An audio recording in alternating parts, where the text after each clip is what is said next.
Diversion politics అనేటువంటిది వెనతో పెట్టినటువంటి విద్య. కాబట్టి అందులో భాగంగానే ఈరోజు డైవర్షన్ పాలిటిక్స్కి సంబంధించి ఆయన మాట్లాడాడేమోనని నాకు అనుమానం కలుగుతుంది. ఎందుకు ఈ మాట చెప్తున్నానంటే, ఈరోజే ఆయన సిఐడి విచారణకు నోటీసులు ఇవ్వడం, విజయసాయిరెడ్డి గారిని పిలిపించడం, విజయసాయిరెడ్డి గారిని పిలిపించి విజయసాయిరెడ్డి గారి చేత ఇవన్నీ మాట్లాడించడం చూస్తుంటే, విజయసాయిరెడ్డి గారు మాట్లాడినటువంటి తీరు కూడా చూస్తుంటే, పక్క రాష్ట్ర వ్యాప్తంగా వైఎస్ఆర్ కాంగ్రెస్ పార్టీ ఆవిర్భావ దినోత్సవ వేడుకలు జరుపుకుంటుంది. అదేవిధంగా యువత పోరు పేరుతో ఈరోజు కలెక్టరేట్కి వెళ్ళి వినతిపత్రాలు సమర్పించడానికి ర్యాలీలు నిర్వహించింది. ఆ ర్యాలీలన్నీ కూడా ఈరోజు బ్రహ్మాండంగా జయప్రదమయ్యాయి. కాబట్టి దాన్ని నిఘా వర్గాల ద్వారా ముందుగానే పసిగట్టినటువంటి చంద్రబాబు ఈరోజు ఈ ప్రభుత్వం మీద వ్యతిరేకత ఉంది. కాబట్టి ప్రజలు, విద్యార్థులు, యువత, తల్లిదండ్రులు పెద్ద ఎత్తున హాజరవుతారు.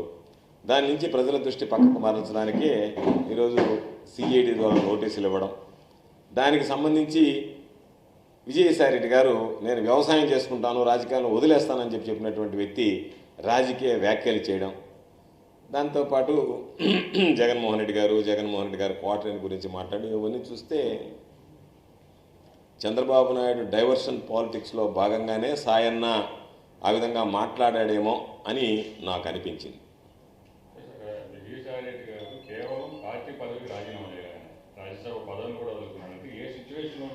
అంటే దీంట్లో మనం అందరం కూడా ఆలోచించాల్సింది, విజయసాయిరెడ్డి గారు నాకు పదవి వద్దనుకుంటే వేరొక వైఎస్ఆర్ కాంగ్రెస్ పార్టీకి సంబంధించినటువంటి వ్యక్తికి పదవి వచ్చి ఉండేది. ఆయన 6 సంవత్సరాలు వైఎస్ఆర్ కాంగ్రెస్ పార్టీ రాజ్యసభ సభ్యుడిగా కొనసాగి ఉండేవాడు. నేను ఉంటాను అని చెప్పి ఆకాంక్ష వెలిబుచ్చి రాజ్యసభ తీసుకున్న తర్వాత ఆ పార్టీ నాయకుడికి సంబంధించినటువంటి అభిప్రాయాలకు భిన్నంగా ఈరోజు మరలా అది వైఎస్ఆర్ కాంగ్రెస్ పార్టీకి రాదు ఆ రాజ్యసభ సీటు అని తెలిసి ఆయన రాజీనామా చేయడం వెనక ఆంతర్యం ఏమిటనేటువంటిది కూడా మనం అర్థం చేసుకోవాల్సినటువంటి పరిస్థితి. ఎందుకంటే ఈ పార్టీకి మేలు చేసేటువంటి ప్రయత్నమా లేదా పార్టీకి కీడు చేసేటువంటి ప్రయత్నం? ఎందుకంటే సాయన్న రాజీనామా చేసినప్పుడు అందరం బాధపడ్డాం, కానీ ఈరోజు పరిస్థితులు భిన్నంగా కనిపిస్తున్నాయి.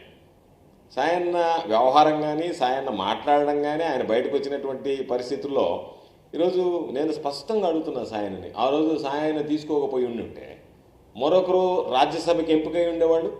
ఈరోజు మిగతా రాజ్యసభ సభ్యులు ఏ విధంగా ఉన్నారో వాళ్ళతో పాటు విధేయులుగా ఉండేటువంటి వాళ్ళేమో దానికి సంబంధించినటువంటి దాంట్లో. కాబట్టి రాజ్యసభ పదవి తీసుకుని మరలా తిరిగి వైఎస్ఆర్ కాంగ్రెస్ పార్టీకి అది రాదు, కూటమికి మేలు జరుగుతుందని ఆ రోజు ఆయనే చెప్పి రాదు, కూటమికి మేలు జరుగుతుంది, అయినా సరే రాజకీయాల నుంచి నేను విరమణ చేయాలని చెప్పి నేను నిర్ణయం తీసుకున్నానని ప్రకటించడం జరిగింది. దాని వెనుక కూడా ఈరోజు ఆయన చేసినటువంటి వ్యాఖ్యలని ఒకసారి పరిశీలిస్తే ఏదన్నా గూడు పుఠాని ఉందేమో, ఇది ముందస్తు ప్రణాళికలో భాగమేమో అనేటువంటి అనుమానాలు వచ్చేటువంటి పరిస్థితి.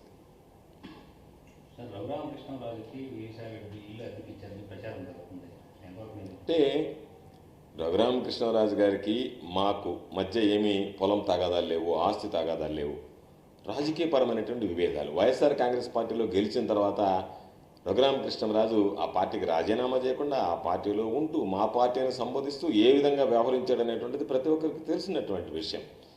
అటువంటి రఘురామకృష్ణరాజుతో మాకేమీ విభేదాలు లేవు, రాజకీయపరమైనటువంటి విభేదాలు, వ్యక్తిగతమైనటువంటి విభేదాలు ఉండవు. ఆ రోజు రఘురామకృష్ణరాజు గురించి విమర్శించినటువంటి వాళ్ళలో, మాట్లాడినటువంటి వాటిలో విజయసాయిరెడ్డి గారు కూడా ఒకడు. అయితే ఈరోజు అటువంటి వ్యక్తికి వెంటనే, అంటే అధికారం కోల్పోయినటువంటి వెంటనే ఈరోజు ఆయనకి ఇల్లుకి అద్దెకిచ్చాడు. ఆయన ఉన్నటువంటి ఇల్లు రఘురామకృష్ణరాజు గారికి అద్దెకిచ్చాడు. దాని ఆంతర్యం ఏమిటి అంటే, పైకి మేము విరోధులం అన్నట్టుగా నటిస్తూ లోపల మీరు ఏమన్నా స్నేహితం చేశారనేటువంటి అనుమానం కలుగుతుంది. నేను స్పష్టంగా అడుగుతున్నా సాయన్ని, ప్రతి ఒక్కరూ గమనించాల్సిందేంటి, 2024లో తిరిగి వైఎస్ఆర్ కాంగ్రెస్ పార్టీ ఆంధ్ర రాష్ట్రంలో అధికారంలోకి వచ్చి ఉంటే, జగన్మోహన్ రెడ్డి గారు ముఖ్యమంత్రి అయి ఉంటే విజయసాయిరెడ్డి గారు పార్టీని విడిచిపోయి ఉండేవాడా? వెళ్ళాడు కదా, వెళ్ళేవాడు కాదు కదా. ఈరోజు కేవలం వైఎస్ఆర్ కాంగ్రెస్ పార్టీ అధికారంలోకి రాలేదు కాబట్టి ఈరోజు వైఎస్ఆర్ కాంగ్రెస్ పార్టీకి సంబంధించినటువంటి దాంట్లో ఉంటే లాభ నష్టాలు బేరీజ్ వేసుకొని, ఎందుకంటే నేను ఆ మాట అంటున్నాను, మేమందరము జగన్మోహన్ రెడ్డి గారితో పనిచేసినటువంటి వాళ్ళం. జగన్మోహన్ రెడ్డి గారితో పార్టీ ఆవిర్భావం రోజు నేను, పెద్దలు మేకపాటి రాజమోహన్ రెడ్డి గారు మేమందరం వెళ్ళి, ఆ రోజు నేను జిల్లా పరిషత్ చైర్మన్గా ఉన్నాను, వైఎస్ఆర్ కాంగ్రెస్ పార్టీ ఈరోజు 15 సంవత్సరాలైంది ఆవిర్భవించి. ఆ రోజు 2011 మార్చి 12వ తేదీ మహానేత రాజశేఖర రెడ్డి గారి విగ్రహానికి నివాళులర్పించి అక్కడ ఆయన జెండాను ఆవిష్కరించి పార్టీని ప్రకటించడం జరిగింది. ఆ రోజు నుంచి మేము పార్టీలో ఉన్నాం. మాకన్నా ముందు నుంచి పార్టీలో ఉన్నటువంటి వాడు, మాకు ముందు నుంచి అనుబంధ సంబంధాలు కలిగినటువంటి వాడు. అందుకనే జగన్మోహన్ రెడ్డి గారికి మేము అందరం అనుకునేవాళ్ళం, వైఎస్ఆర్ కాంగ్రెస్ పార్టీ పట్ల, జగన్మోహన్ రెడ్డి గారి పట్ల విధేయతని కానీ, సాయాన్ని విధేయతని కానీ, చిత్తశుద్ధిని కానీ ఎవ్వరూ శంకించలేము అనుకునేటువంటి వాళ్ళం. మేము మా 15 సంవత్సరాల్లో ఆత్మసాక్షిగా చెప్తున్నాం, ఏమి ఎవరిగో ఆత్మని చంపుకునో లేకపోతే ఏదో ఒకటి చేయాల్సినటువంటి పని లేదు. ఏ రోజు కూడా మేము ఈ పార్టీలు ఎందుకు చేరామని కానీ, జగన్మోహన్ రెడ్డి గారి నాయకత్వం ఎందుకు పనిచేస్తున్నాం అనేటువంటి భావన నాకే కాదు, నాతో పాటు పనిచేసేటువంటి చాలామందికి కలగలేదు. మేము శాసనసభ్యులమయ్యాం, మంత్రులమయ్యాం, రాజ్యసభ సభ్యులైనా సాయన్నైనా మేమందరం జగన్మోహన్ రెడ్డి గారి పుణ్యాన్ని అయినటువంటి వాళ్ళం. జగన్మోహన్ రెడ్డి గారు పదవులు ఇస్తే మేము పొందినటువంటి వాడు. జగన్మోహన్ రెడ్డి గారి పట్ల ఈ రాష్ట్రంలో మాకంటూ ఒక గౌరవం, గుర్తింపు వచ్చినటువంటిది. అటువంటి పరిస్థితుల్లో సాయన్న వాటన్నిటికీ భిన్నంగా వ్యవహరించడం అనేటువంటిది ఇది నిజంగా జీర్ణించుకోలేనటువంటి పరిస్థితి. కాబట్టి నేను మరలా అడిగేది, పార్టీ తిరిగి అధికారంలోకి వచ్చుంటే సాయన్న ఖచ్చితంగా పార్టీని వీడిపోయి ఉండేవాడు కాదు. ఈరోజు పార్టీ అధికారంలోకి రాలేదు కాబట్టి మరి ఆయనకి ఏదైనా ఇబ్బందులు ఉంటే వాటి గురించి మాట్లాడవచ్చు, కానీ వాటన్నిటిని పక్కన పెట్టి రకరకాలుగా వ్యాఖ్యలు చేయడం, రకరకాలుగా మాట్లాడడం, ఈరోజు రఘురామకృష్ణరాజుతో సన్నిహిత సంబంధాలు ఉన్నట్టుగా మాట్లాడడం, బయటకు వచ్చి రాజకీయపరమైనటువంటి వ్యాఖ్యలు చేయడం. నువ్వేం చెప్పావు?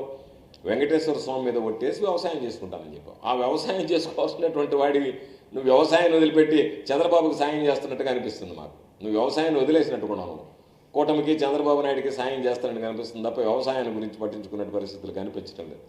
కాబట్టి ఇది మంచి పద్ధతి కాదు. ఎందుకంటే నీకు పార్టీ నిన్ను గుర్తించింది, గౌరవించింది, అన్ని విధాల పార్టీలోనూ అన్ని రకాలైనటువంటి పదవులు పొందావు. అందరూ నీ దగ్గరికి వచ్చి నెల్లూరు జిల్లాలో సాయన్న నిలబడ్డప్పుడు చాలామంది బయటకు వచ్చి ఆయనకు సపోర్ట్ చేశారు నాయకులు. ఎప్పుడు బయట చూడనటువంటి వ్యక్తులు, బహుశా మీడియా కూడా చెప్పాలి ఎంతమంది బయటకు వచ్చేసారు. కారణం ఏమిటి? సాయన్న జగన్మోహన్ రెడ్డి గారికి ఆంతరంగికుడు, అత్యంత సన్నిహితుడు. కాబట్టి ఆయన కన్నులో పడితే రేపు జగన్మోహన్ రెడ్డి గారి దగ్గరికి వెళ్ళి మన గురించి మంచిగా చెప్తాడు. మనకి ఏదన్నా పనున్నా, ఏదైనా అవసరాలు ఉన్నా, ఈ పార్టీ అధికారంలోకి వచ్చేటువంటి పార్టీ, జగన్మోహన్ రెడ్డి గారు సమర్థవంతమైనటువంటి నాయకుడు. కాబట్టి అటువంటి పరిస్థితుల్లో మనందరం కూడా విజయసాయి రెడ్డి గారి దృష్టిలో పడాలి. దాని ద్వారా జగన్మోహన్ రెడ్డి గారి దగ్గరికి మనల్ని తీసుకువెళ్ళగలిగినటువంటి సత్తా కలిగినటువంటి వాడు అని చెప్పి చాలామంది బయటకు వచ్చి చేయడం జరిగింది. రాజకీయాల్లో గెలుపోవటములు అనేటువంటివి సహజం. దురదృష్టకరమైనటువంటి పరిస్థితుల్లో వైఎస్ఆర్ కాంగ్రెస్ పార్టీ ఓటమి పాల్గొవడం జరిగింది. అందులో భాగంగా సాయన్న కూడా ఓడిపోవడం జరిగింది. అంతే తప్ప దానికి సంబంధించినటువంటి దాంట్లో ఆయనకి ఎంపీగా పార్లమెంట్ సభ్యులుగా ఓడిపోయిన రాజ్యసభ ఉంది. రాజ్యసభ చేయగలిగేటువంటి వాడని జగన్మోహన్ రెడ్డి గారు రెండోసారి కూడా ఆయన కంటిన్యూషన్ ఇచ్చాడు. ఇటువంటి పరిస్థితుల్లో ఏదో సిఐడి విచారణకు పోవడం, దానికి సంబంధించి బయటకు రావడం, రకరకాలైనటువంటి వ్యాఖ్యలు చేయడం, క్వార్టరీ గురించి మాట్లాడాడు. అందరూ అడుగుతున్నారు, క్వార్టరీలో సాయన్ని మించినటువంటి క్వార్టరీలో ఉండేటువంటి వ్యక్తి ఎవరు అనుకోవాలి మనం? గంటలు తలుపులు వేసుకుని మేము మంత్రిగా ఉన్నప్పుడు కూడా ఎప్పుడన్నా జగన్ సార్ని కలవడానికి వెళ్తే ఎవరున్నారు లోపల అంటే సాయిరెడ్డి గారు ఉన్నారంటే అసలు మేము వెళ్ళేవాళ్ళం కూడా కాదు, మాట్లాడేవాళ్ళం కూడా కాదు. ఆయన వెళ్ళి మాట్లాడేవాడు. ఆయన వచ్చినంత వరకు జగన్మోహన్ రెడ్డి గారితో గంటలు మాట్లాడుతున్నటువంటి వ్యక్తి. అటువంటి వ్యక్తి రోజు క్వార్టర్ గురించి, క్వార్టర్లో ఉండేటువంటి వాళ్ళు ఎవరు పంపించలేదు, ఎవరు రానివ్వడం లేదంటే జగన్మోహన్ రెడ్డి గారు ఉన్న అమ్మాయి కూడా. జగన్మోహన్ రెడ్డి గారు సత్తా కలిగినటువంటి నాయకుడు. నేను, విజయసాయి రెడ్డి లాంటి వాళ్ళం మేము 100 మందిని కూడా జగన్మోహన్ రెడ్డి గారితో సరితూగలేము. ఎందుకంటే జగన్మోహన్ రెడ్డి గారి స్తోమత ఏంది, జగన్మోహన్ రెడ్డి గారి స్థైర్యం ఏంది, జగన్మోహన్ రెడ్డి గారి శక్తి ఏంది, జగన్మోహన్ రెడ్డి గారి స్థాయి అనేది పార్టీని, ఢిల్లీని ఢీకొని పార్టీని పెట్టినటువంటి వాడు, ఢిల్లీలో ఉన్నటువంటి కాంగ్రెస్ పార్టీని ఢీకొని పార్టీ పెట్టినటువంటి వాడు. అదేవిధంగా కాంగ్రెస్ పార్టీని ఢీకొని పార్టీ పెట్టడమే కాకుండా దానిలో కాంగ్రెస్ పార్టీని ఢీకొని పార్టీ పెట్టిన తర్వాత ఆ పార్టీని అంచెలంచెలుగా అధికారంలోకి తీసుకొచ్చినటువంటి వాడు, ఎన్నో రకాలైనటువంటి సవాళ్ళను ఎదుర్కొన్నటువంటి వాడు, ఎన్నో రకాలైనటువంటి ఎత్తుపల్లాలను దాటుకుని అధిగమించినటువంటి వాడు, కష్ట సుఖాలు అనుభవించినటువంటి వాడు, జీవితంలో రేయి చీకట్లో చూసినటువంటి వాడు. పగలు అనేటువంటి పగలు ఎట్టుంటుంది, రేయి ఎట్టుంటుంది అనేటువంటిది, వెలుతురు చీకటి రెండు చూసినటువంటి వాడు. కాబట్టి ఆయనకి సంబంధించి ఆ పూజారో ఈ పూజారో ఇంకొకటి ఉన్నాడు, నేను వెంకటేశ్వర స్వామికి విధేయుడిని, ఆ పూజారుల మాట్లాడుతున్నాడు, ఈ పూజారుల మాట్లాడుతున్నాడు, జగన్మోహన్ రెడ్డి గారు ఆ క్వార్టర్లో నుంచి బయటకు రావాలని చెప్పి ఈరోజు కొత్త పలుకు పలకడం అనేటువంటిది నిజంగా నాకే కాదు, వైఎస్ఆర్ కాంగ్రెస్ పార్టీకి సంబంధించి చాలామంది మాట్లాడుతున్నారు క్యాజువల్గా. ఆశ్చర్యం కలుగుతుంది. కాకపోతే వీటన్నిటిని కూడా మాట్లాడకూడదని అనుకున్నాను నేను. కాకపోతే మీరేదో సాయం పూట మీడియా వచ్చి అడిగితే ఒక్కొక్కటిగా ఇవన్నీ బాధ కలుగుతున్నాయి కాబట్టి మాట్లాడాల్సినటువంటి పరిస్థితి ఏర్పడింది. అది కూడా మాట్లాడాడు. ఆయన మాట్లాడిన దాంట్లో ఏమీ పొంతం లేదు. ఆయన ఏమంటున్నాడు, వైవి సుబ్బారెడ్డి గారు కేవీ రావు సన్నిహితులు, నాకు సంబంధం లేదని ఒకసారి అంటున్నాడు.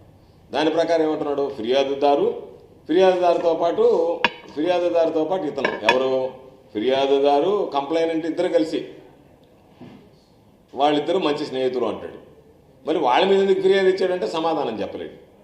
కాబట్టి ఇవన్నీ ఏమిటంటే ఏదో ఆయన ఒక ఆలోచనతో వచ్చాడు. ఈరోజు ఏముంది, చంద్రబాబు నాయుడుకి ఇవన్నీ అలవాట్లు, ఈ పార్టీలో ఉండడం ఒకటి తీసుకోవడం, ఏదో విధంగా బెదిరించడమో, బ్లాక్మెయిల్ చేయడం, వాళ్ళ చేత ఏదో ఒకటి మాట్లాడించడమో, ఎవరినో ఒకరిని కేసులో ఇరికించడం, ఇవన్నీ మనం చూస్తున్నాం.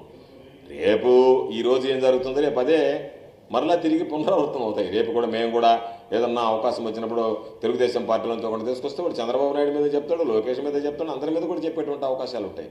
కాబట్టి ఇది ఒక దుష్ట సాంప్రదాయం, ఇది మంచి సాంప్రదాయం కాదు. చంద్రబాబు నాయుడు ఎందుకో ఈసారి ఒక దుష్ట సాంప్రదాయానికి నాంది పలికాడు. ఆయన మాట్లాడేటువంటి మాటలు ఏవి కూడా ఈరోజు బాగలేవు. అందుకని చంద్రబాబు నాయుడు దీని వెనక ఉన్నాడు అని చెప్పకనే ఈరోజు విజయసాయిరెడ్డి గారు మాట్లాడేటువంటి మాటల విధానం మాకు అనిపిస్తుంది, మా భావన ఆ విధంగా ఉంది. దీని వెనక చంద్రబాబు నాయుడు ప్లాన్, స్కెచ్ దాగుందేమో అనేటువంటి అనుమానాలకి రేకెత్తించేటువంటి విధంగా, తావు కలిగించేటువంటి విధంగా ఈరోజు ఆయన మాట్లాడినటువంటి మాటలు కానీ, ఆయన వాడినటువంటి భాష కానీ అనిపించింది.